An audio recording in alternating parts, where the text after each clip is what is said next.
जम्मू कश्मीर में आतंकवाद अब अपनी अंतिम सांसें गिन रहा है।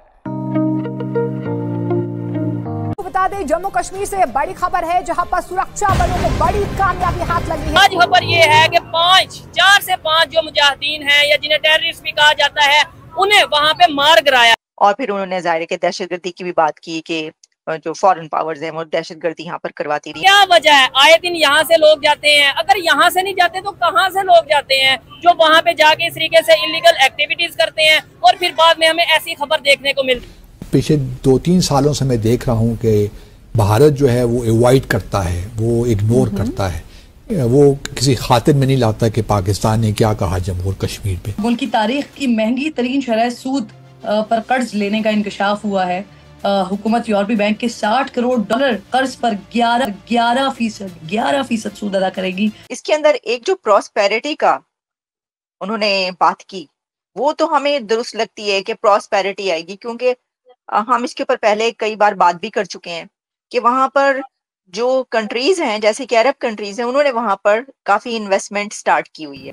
लग पता जाएगा जब आंखों में आंखें डालोगे और हाथ में हाथ डालोगे। नहीं तो 78 साल में 4 जंगें हो गई तो लग पता किसे लग पता। काफी कंस्ट्रक्शन हो रही है, तो आपको लगता है, क्योंकि कहा जाता है ना कि अगर कोई प्रॉस्पेरस हो, कहीं पर प्रॉस्पेरिटी हो, खुशहाली हो, उसकी इकोनॉमी का मसला अगर हल हो जाए तो फिर बाकी इश्यूज जो हैं वो सानवी हो जाते। नमस्कार दोस्तों, नमो राष्ट्रवाद में आपका स्वागत है। दोस्तों, अभी हमने देखा था कि इजराइल ने किस तरह से हिजबुल्लाह के आतंकवादियों को ठोका था। अब भारत भी पूरी तरह से इजराइल के रास्ते पे और आतंकवादियों को ठोकने का काम चल रहा है। अभी जम्मू कश्मीर में जैसे हम लोग जानते हैं कि इलेक्शन चल रहे हैं। अभी 3 चरणों में जम्मू कश्मीर में इलेक्शन होंगे। पहला चरण हो चुका है, दूसरा तीसरा चरण बाकी है। लेकिन आतंकवादियों की जो एक्टिविटी है वो बहुत ज्यादा बढ़ गई है। कई जगह हमले हो रहे हैं और भारत ने भी मुंह तोड़ जवाब दिया है आतंकवादियों को, जिसमें 5 से 6 आतंकवादी मारे गए हैं। अब भारत पूरी तरह से जीरो टॉलरेंस की नीति पे चल रहा है और आतंकवादियों के खिलाफ बहुत ही कड़ी कार्रवाई हो रही है। मोदी सरकार का जो रुख है वो बहुत ही ज्यादा क्लियर है। वो पूरी तरह से सख्ती से के साथ आतंकवादियों से निपटने में यकीन रखते हैं और प्रधानमंत्री जैसे बोल रहे हैं कि अब ये सब देख के पाकिस्तानी पूरी तरह से शॉक्ड हैं और ये लोग चाहते हैं कि भाई पहले जैसे हालात हो जाते हैं जहाँ आतंकवादियों के खिलाफ कड़ी कार्रवाई नहीं होती थी, अब इतनी ज्यादा कड़ी कार्रवाई हो रही है कि ये लोग परेशान है और इन लोगों को खुद भी लगता है कि अब आतंकवाद का जो दौर है जम्मू कश्मीर में वो बिल्कुल आखिरी चरण में है, आखिरी दौर में। आप इसके बारे में क्या सोचते हैं कि आपको लगता है कि वाकई आतंकवाद जो है जम्मू कश्मीर में अपने आखिरी दौर में है या वो फिर से लौट सकता है? आपके जो भी विचार हो कमेंट बॉक्स में जरूर लिखिए। वीडियो अच्छा लगा है तो लाइक करें, शेयर करें, चैनल को सब्सक्राइब करें। आइए आगे बढ़ते हैं इस वीडियो में। आज खबर ये है कि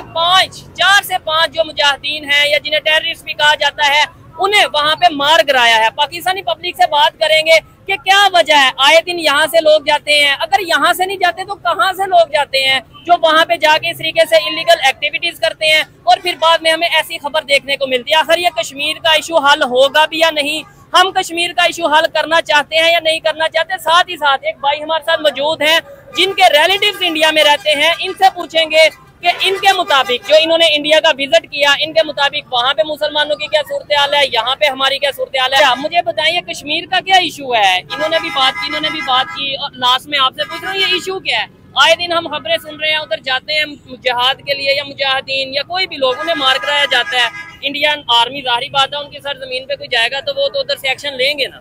बात पता क्या है, हम जो खुद लोग है ना, हम खुद नहीं ठीक है। अच्छा, ठीक है, हमारी पॉलिसी नहीं ठीक है। ठीक है। अब इंडिया है ना, इंडिया हाँ, उसने अपना जो उनका बॉर्डर है ना उन्होंने बहुत स्ट्रॉन्ग किया हुआ है। ठीक है। हमारा अफगानिस्तान का बॉर्डर दे ले, ईरान का बॉर्डर दे ले, हर चीज स्मगलर हो रही है। ठीक है। कोई चीज किसी को नहीं रोकथाम है। तो इसका मतलब गलती हमारी, गलती हम खुद लोगों की है ना, गलती हमारी खुद की है। हम दूसरों को क्या कहें?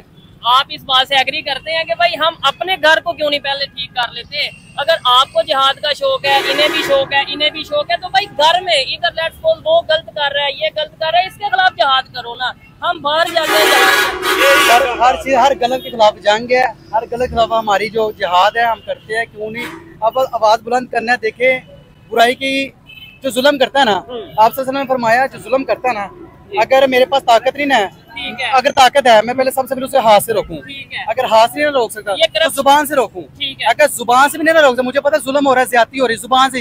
ईमान की कमजोर तरीन अलामत ये है, उसे दिल से बुरा जाना ठीक है। चाहिए। ये जो करप्शन पाकिस्तान में हो रही है, जी, जी। ये जो बेरोजगारी बढ़ रही है, ये जो आए दिन हम सुनते हैं जना के केसेस सुनते जी, जी। हैं, इसके अलावा चोरी डकैती ये केसेस सुनते हैं, इसके खिलाफ आप क्यों नहीं जहाद कर रहे? कर सर हम आवाज क्यों बुलंद जी? करते क्यों नहीं करते? ये हमारी अपनी सारी प्लानिंग की हुई है और अपनी खामियां हैं हमारी, ठीक है। इसलिए क्योंकि हम अपने आप से जहाद नहीं करते तो इसके खिलाफ कैसे करेंगे। हाँ, बस ये तो एक लफ्ज सुन लिया ना, कश्मीर में हमारा हमेशा मतलब ही जहाद का ये पता है कि कश्मीर में जाके जो करना वो इसके अंदर एक जो प्रॉस्पेरिटी का उन्होंने बात की वो तो हमें दुरुस्त लगती है कि प्रॉस्पेरिटी आएगी, क्योंकि हम इसके ऊपर पहले कई बार बात भी कर चुके हैं कि वहां पर जो कंट्रीज हैं जैसे कि अरब कंट्रीज हैं उन्होंने वहां पर काफी इन्वेस्टमेंट स्टार्ट की हुई है, काफी कंस्ट्रक्शन हो रही है। तो आपको लगता है, क्योंकि कहा जाता है ना कि अगर कोई प्रॉस्पेरस हो, कहीं पर प्रॉस्पेरिटी हो, खुशहाली हो, उसकी इकोनॉमी का मसला अगर हल हो जाए